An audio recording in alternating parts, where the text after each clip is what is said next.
विदेहापरी चालवोनी प्रपंचा मुमुक्षु जनालागे अध्यात्म चर्चा करोनी बहुलोक जे वेळवीती नमस्कार त्या ब्रह्मचैतन्य मूर्ती जयाचा जनी जन्म नामार्थ झाला जयाने सदावास नामात केला जयाच्या मुखी सर्वदा नाम कीर्ती नमस्कार त्या ब्रह्मचैतन्य मूर्ती सद्गुरुनाथ महाराज की जय जय जय रघुवीर समर्थ श्रीराम यम ब्रह्मा वरुणेन्द्र रुद्र मरुतस्तुन्वन्ति दिव्यैस्तवै वेदै साङ्गपदक्रमोपनिषदैर्गायन्ति यं सामगाः ध्यानावस्थिततद्गतेन मनसा पश्यन्ति यं योगिनो यस्यातन्न विदुःसुरासुरगणा देवाय तस्मै नमः महायोगपीठे तटे भीमरथ्या वरं पुण्डरीकाय दातुं मुनीन्द्रैः समागत्य तिष्ठन्तानन्दकन्दं परब्रह्मलिङ्गं भजे पाण्डुरङ्गम् अलङ्कापुरी पुण्यभूमि पवित्र इथे नांदतो ज्ञानराजा सुपात्र तयाठविका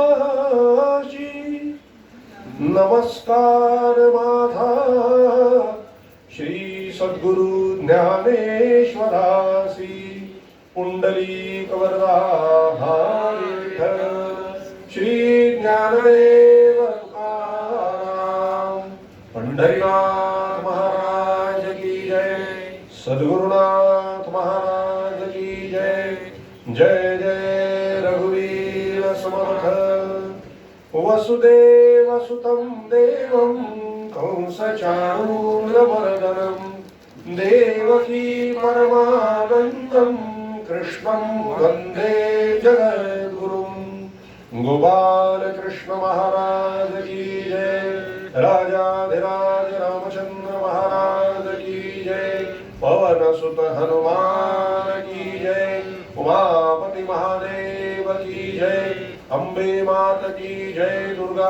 मात की जय संतोषी माते की जय सब साधु संतन की जय श्री अनंत कोटि ब्रह्मांड नायक राजाधिराज सच्चिदानंद सद्गुरु श्री ब्रह्म चैतन्य महाराज की जय श्री ब्रह्मानंद महाराज की जय जय जय रघुवीर समर्थ श्री कृष्ण गोविंद हरे मुरारे हे नाथ नारायण वासुदेवं श्री कृष्ण गोविंद हरे मुरारी हे नाथ नारायण वासुदेवं श्री कृष्ण गोविंद हरे मुरारे हे नाथ नारायण वासुदेवं श्री कृष्ण गोविंद हरे मुरारी हे नाथ नारायण वासुदेवं प्रद्युम्न दामोदर विश्वनाथ प्रद्युम्न दामोदर विश्वनाथ प्रद्युम्न दामोदर विश्वनाथ प्रद्युम्न दामोदर विश्वनाथ नमामि राधे नमामि कृष्णं नमामि राधे नमामि कृष्णं नमामि राधे नमामि कृष्णं नमामि राधे नमामि कृष्णं श्री कृष्ण गोविंद हरे मुरारे हे नाथ नारायण वासुदेवं श्री कृष्ण गोविंद हरे मुरारी हे नाथ नारायण वासुदेवं श्री कृष्ण गोविंद हरे मुरारी हे नाथ नारायण वासुदेवं श्री कृष्ण गोविंद हरे मुरारी हे नाथ नारायण वासुदेवं राधे कृष्ण राधे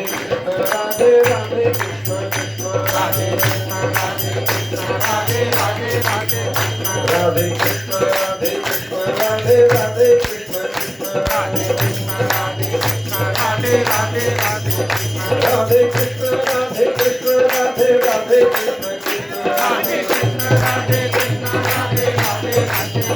राधे कृष्ण राधे कृष्ण राधे राधे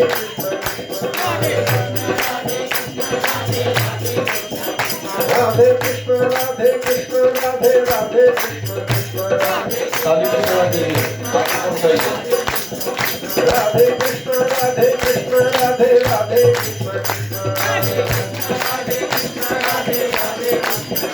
राधे कृष्ण राधे कृष्ण राधे राधे कृष्ण कृष्ण राधे कृष्ण राधे कृष्ण राधे राधे कृष्ण कृष्ण राधे कृष्ण राधे कृष्ण राधे राधे राधे कृष्ण राधे कृष्ण राधे राधे कृष्ण कृष्ण राधे कृष्ण राधे कृष्ण राधे राधे कृष्ण कृष्ण राधे कृष्ण राधे कृष्ण राधे राधे कृष्ण कृष्ण राधे कृष्ण राधे कृष्ण राधे राधे कृष्ण भगवान कृष्ण महाराज की जय। सद्गुरुनाथ महाराज की जय। जय जय रघुवीर समर्थ। राधे राधे राधे राधे राधे राधे राधे राधे। ओ हरे कृष्ण। जय सिया राम।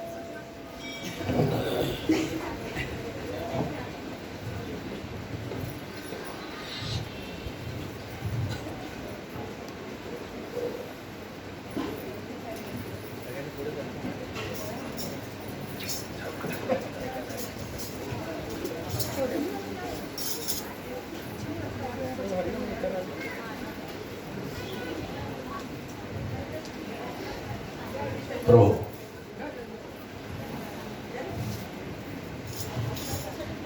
आज प्रभु जी की सेवा की वजह से भजन में आनंद आ गया। सगळ्यांनी आपले डोळे मिटायचे।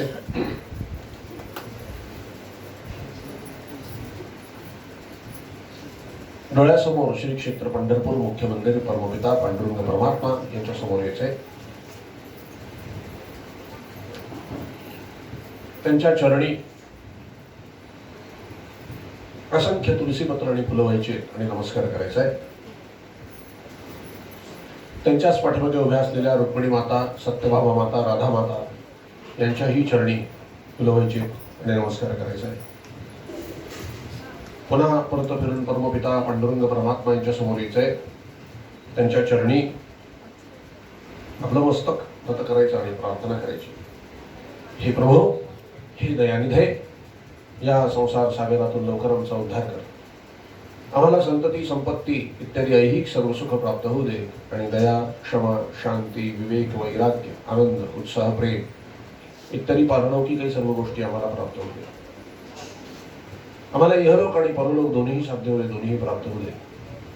पांडुरंगा, आम्हाला तुझे अनन्य प्रेममय अशी भक्ती प्रदान कर, तुझं ज्ञान प्रदान कर, तुझं प्रेम प्रदान कर, तुझं नाम प्रदान कर। तुझ्या नामामध्ये गोडी येऊ दे, रस येऊ दे, तुझं गोड नाम अखंड आमच्या मुखामध्ये बसू दे। आमचा आपापसातील निस्वार्थी प्रेम वाढेल असा उपाय कर आणि आम्हा सगळ्यांना तुझ्या चरणाशी अखंड प्रेमात, अखंड आनंदात, अखंड समाधानात, अखंड एकत्र ठेव। परमपिता पांडुरंग परमात्मा यांनी स्मितहास्य करीत आपला उजवा हात आपल्या सगळ्यांच्या मस्तकावर ठेवला आणि तथास्तु असा आशीर्वाद दिला। तो ग्रहण करायचा। पुन्हा एकदा त्यांच्या चरणी आपलं मस्तक नत करायचं आणि 2 मिनिटं डोळे झाकून स्वस्थ बसायचं।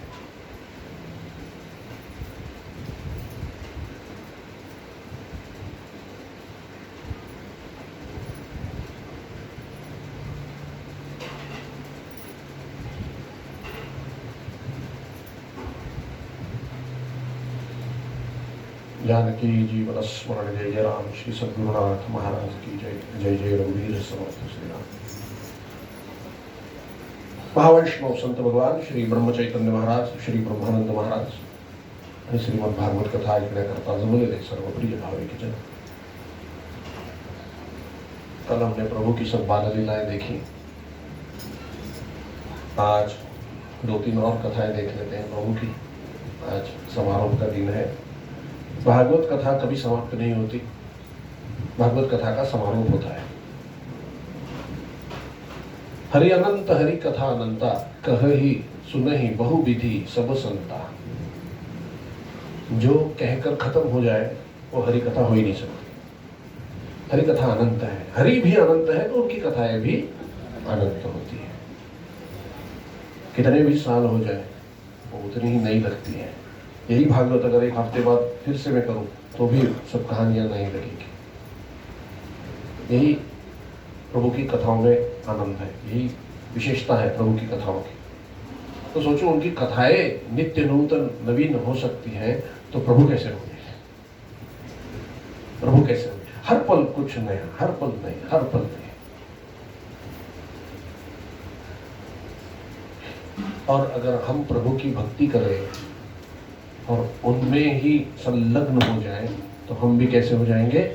नित्य नूतन, नित्य नवीन, प्रेममय, रसमय। जैसे प्रभु है वैसे ही हम हो जाएंगे।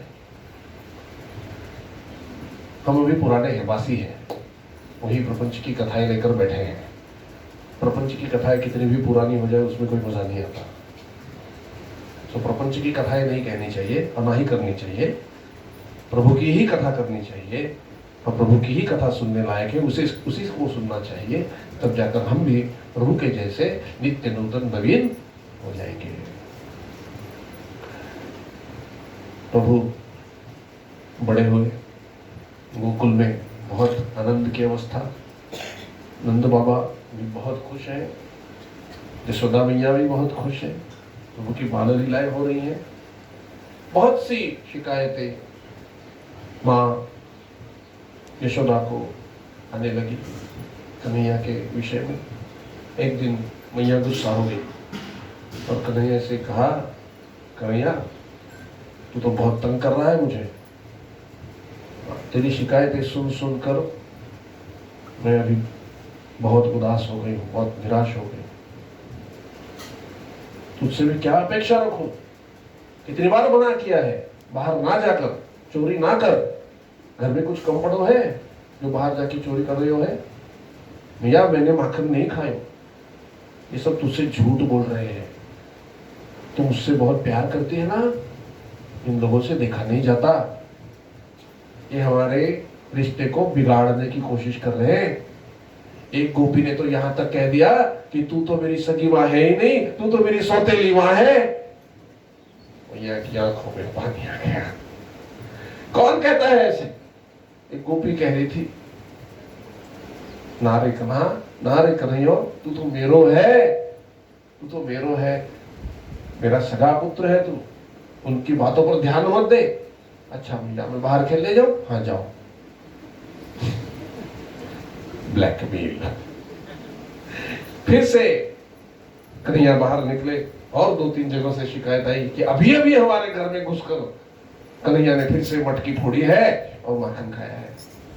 फिर मैया गुस्सा हो गई और मैया ने पकड़कर कहा, तुझे इधर उधर की बातें कहकर फंसा नहीं सकता। आज तुझे मैं दिन भर खाना नहीं दूंगी, उखल से बांध कर रखूंगी तुझको। और फिर उखल था आंगन में नंद बाबा के, वहां पर घसीटते हुए ले गई प्रभु को और कहा, रुक यहीं पर, कहीं जाना नहीं, अभी दिखाती हूँ तुझे, बांधती हूँ तुझे। रस्सी लेकर के आई मैया। प्रभु चुपचाप खड़े हैं। मैया मत बांधो, मुझे दर्द होगा। होने तो दर्द, तुझे भी तो पता चले दर्द क्या होता है। रुक से खड़ा रहे। और रस्सी से बांधने की कोशिश की, लेकिन जितनी भी बड़ी रस्सी मैया लाए वो छोटी पड़ जाती थी, 2 उंगली छोटी पड़ जाती थी, प्रभु को बांध ही नहीं सकती थी। फिर से रस्सी लेकर आई दूसरी। ठहर तू, मैं और बड़ी रस्सी लेकर आऊंगी। मैया कितनी भी बड़ी रस्सी लेकर आओ, मुझे नहीं बांध सकती। मन में कह रहे हैं, प्रकट में कहने की हिम्मत नहीं है। प्रभु भी मैया से डरते हैं।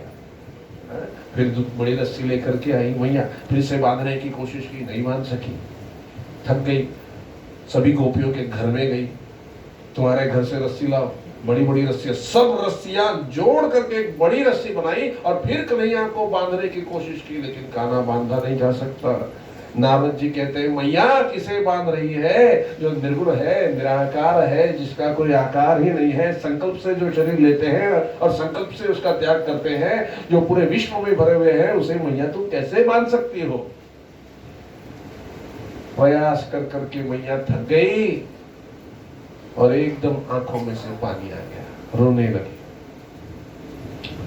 अब जैसे ही मैया की आंखों में पानी आया तो कन्हैया की आंखों में भी पानी आ गया। देखो बच्चे तब तक तंग करते हैं जब तक मैया की आंखों में पानी ना आए। मैया का घमंड तोड़ने वाला बच्चा ही होता है। चाहे पति को आप कितना भी डांट लो कितना भी अधिकार कर लो, आपको रुलाने वाला आपका बच्चा ही होगा। और जब आपकी आंखों में पानी आएगा, आपके बच्चे के भी आंखों में पानी आएगा। जैसे मैया की आंखों में पानी आया, कन्हैया की आंखों में भी पानी आ गया और कहा मैया तुम चिंता मत करो, मैं खुद को बांध लेता हूं। वहां पे एक छोटी सी रस्सी पड़ी हुई थी, उसको एक कन्हैया ने उठाया और खुद को बांध लिया। मैया को बड़ा आश्चर्य हुआ, मैंने इतनी बड़ी बड़ी रस्सियां मैं लेकर आई, इससे तो बांधा नहीं गया और छोटी सी रस्सी से बांध लिया। हाँ मैया, मैं तो कितना छोटा हूं तो मुझे छोटी रस्सी लगेगी, छोटी रस्सी में मैंने बांध लिया। फिर नारद जी हंसने लगे और कहा मैया जब तक जीव अहंकार करता है प्रभु को बांध नहीं सकता। जब अहंकार आंसुओं के रूप में टपक पड़ता है तब जाकर प्रभु कृपा होती है और वो प्रेम से ही बांधे जा सकते हैं।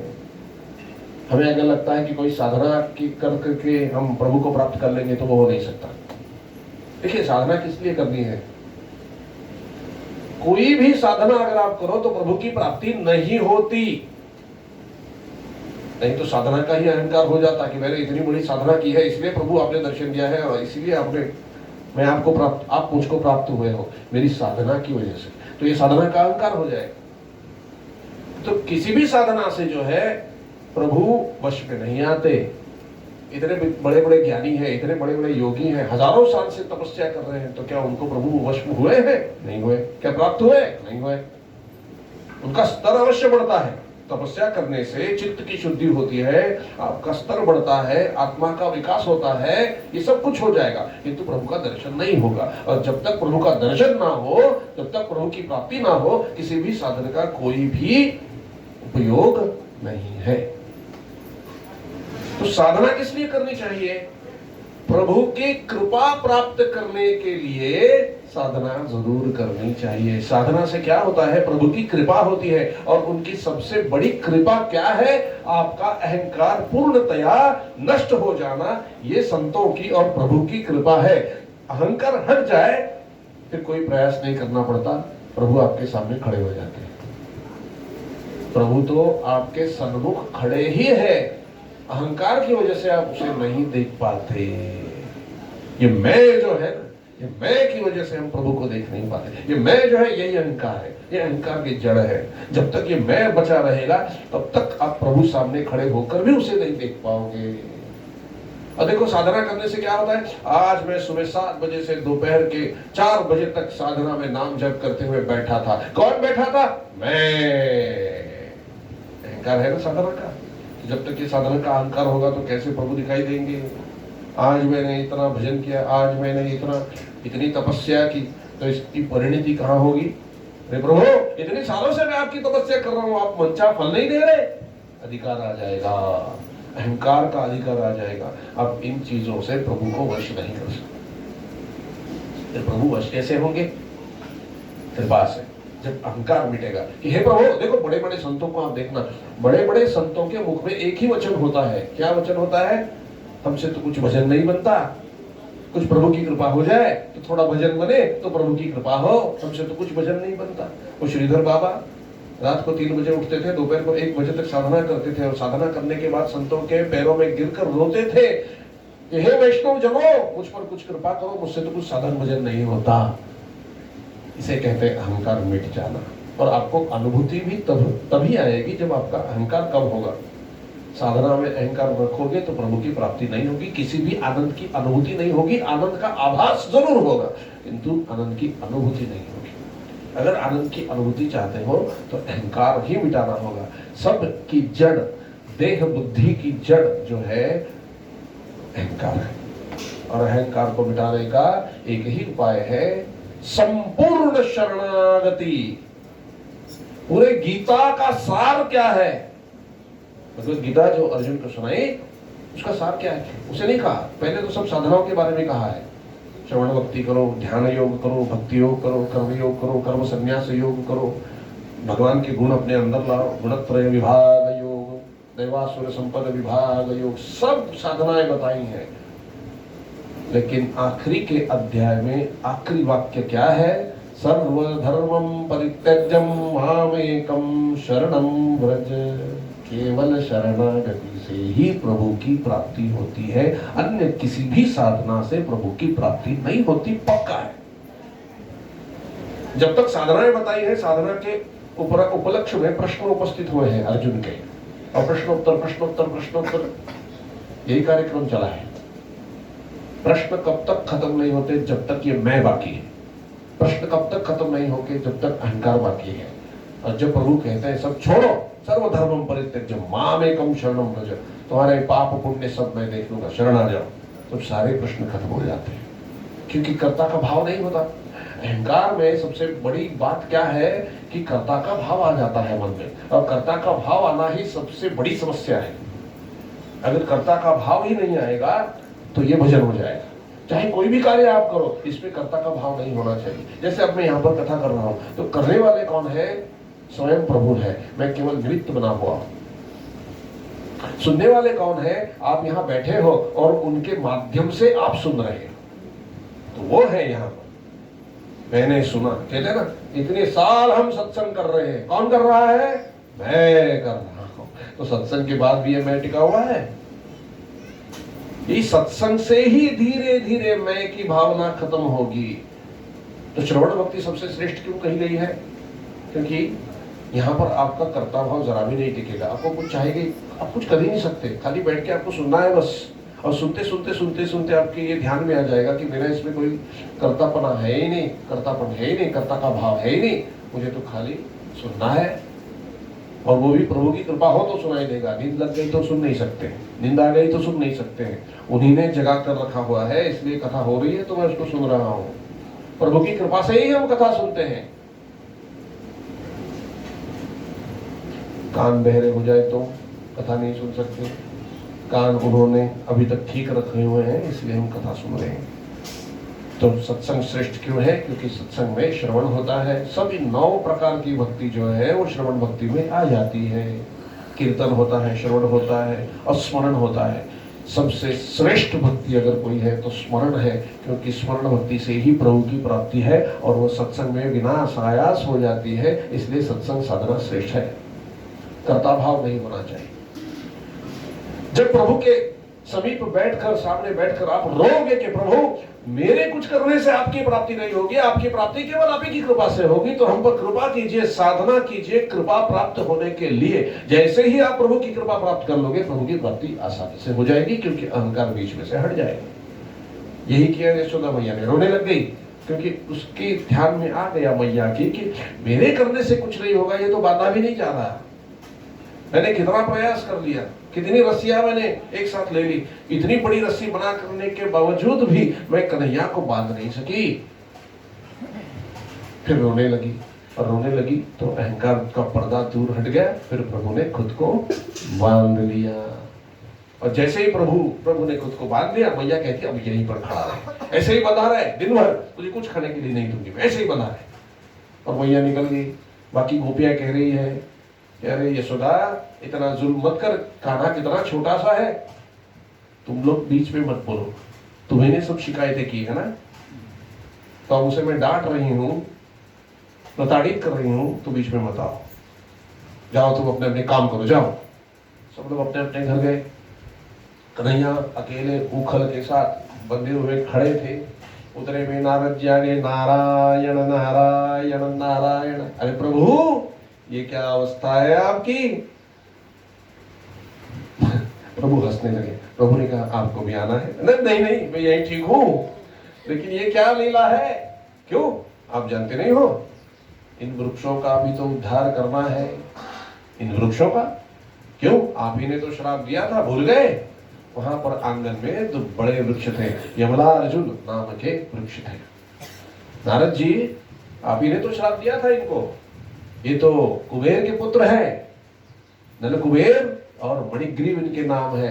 दोनों गंधर्व थे, अपनी पत्नियों के साथ अपने सुंदर शरीर का अभिमान करते हुए एक सरोवर में नहा रहे थे। उस वक्त आप वहां से गुजर रहे थे। तो इनकी पत्नियों ने लज्जा के मारे आपको आदर देने के लिए वस्त्र पहन लिए और प्रणाम किया, किंतु सुंदरता के अभिमान में इन दोनों ने आपकी तरफ ध्यान भी नहीं दिया।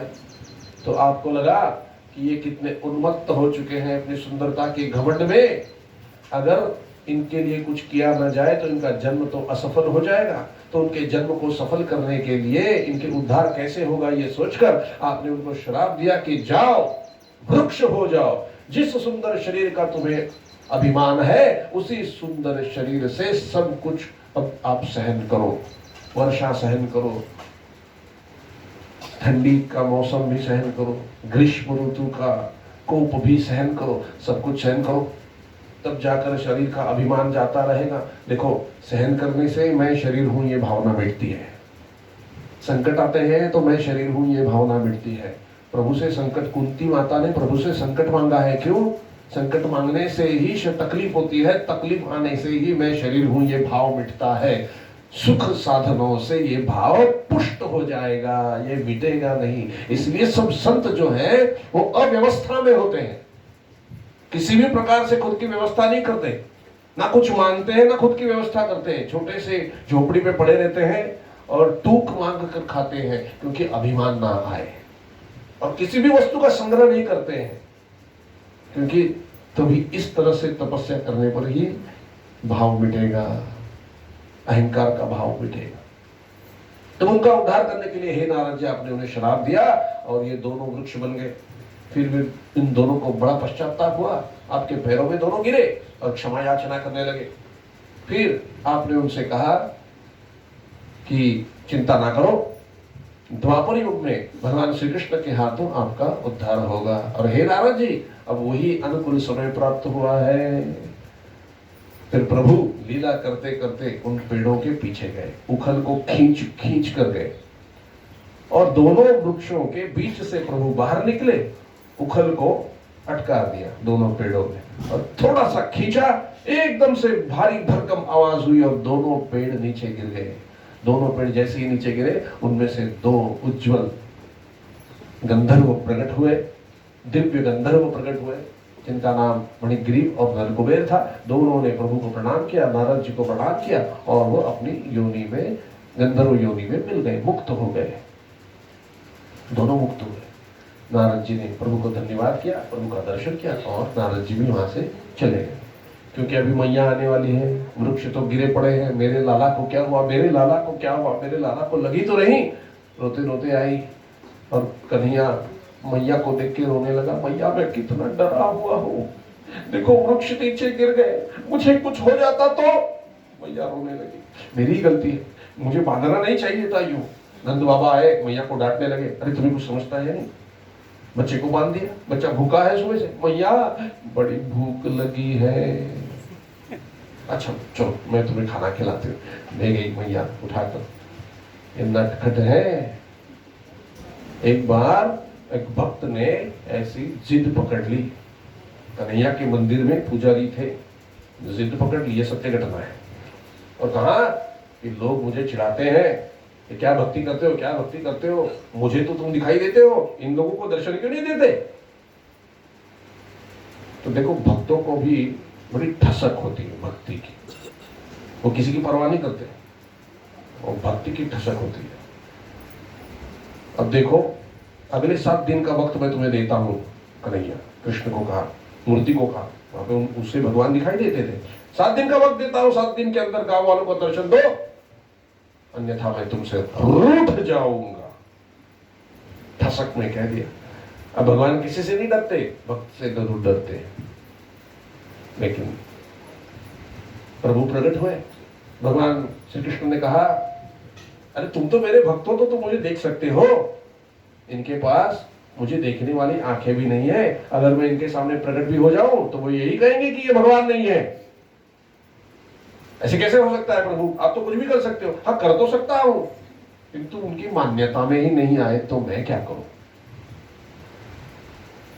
तो प्रभु प्रकट हो गए 3 ही दिन के अंदर सबके सामने, ग्वाला के रूप में आए, गैया चलाते हुए आए। सब लोगों ने देखा और पुजारी चीख चीख कर कह रहा है, यही मेरे प्रभु है, यही मेरे प्रभु है, यही मेरे प्रभु है, दर्शन कर लो, मुक्त हो जाओ। सब गांव वाले कह रहे हैं, पुजारी पागल हो चुका है, अब सीधे सारे ग्वाले में भी इसे भगवान दिखाई देने लग गया है। तो पुजारी कहते हैं अरे ये क्या नाटक हो रहा है प्रभु, मैंने तो तुमसे कहा था ये लोग नहीं मानेंगे। अच्छा तो चतुर्भुज रूप दिखाओ। अरे वो कोई नहीं देख सकता है, कोटि सूर्य तेज देखेंगे तो यही मर जाएंगे, वो मैं नहीं जानता, तुम दिखाओ। फिर भगवान चतुर्भुज रूप में प्रकट हो गए, फिर भी किसी कोई देख नहीं पाया। उन्हें लगा आज सूरज की गर्मी जरा ज्यादा है, अंग जल रहा है। देखा पुजारी जी, मैंने तो आपसे कहा था कि जिद मत पकड़ो। अब प्रभु मूर्ति में जाके विराजमान हो गए, लेकिन ये रूठ गए, मैं कुछ नहीं जानता। उनको पता चलना चाहिए कि आप दर्शन देते हो, नहीं तो मैं आज दिन भर खाना नहीं खाऊंगा। रूठ गए। जिद्दी होते हैं भक्त, बड़े जिद्दी होते हैं। कोई भी भक्त निकाल कर देख लो, इतने ही जिद्दी होते हैं। सुबह से कुछ नहीं खाया पंडित जी ने, और शाम को आए तो कहा क्यों मजे में हो, भोग तो लग चुका होगा, तुम्हारे भक्त ने दिन भर कुछ नहीं खाया है, जानते भी हो। प्रभु कहते हैं पुजारी जी आपके चक्कर में मैंने भी सुबह से कुछ नहीं खाया, मैं भी भूखा हूं, पानी भी नहीं पिया। भक्त की आंखों में आंसू आ गए। भक्त देखो कोमल होता है, भक्त की आंखों में आंसू आ गए। अरे प्रभु आपने क्यों भोजन नहीं किया?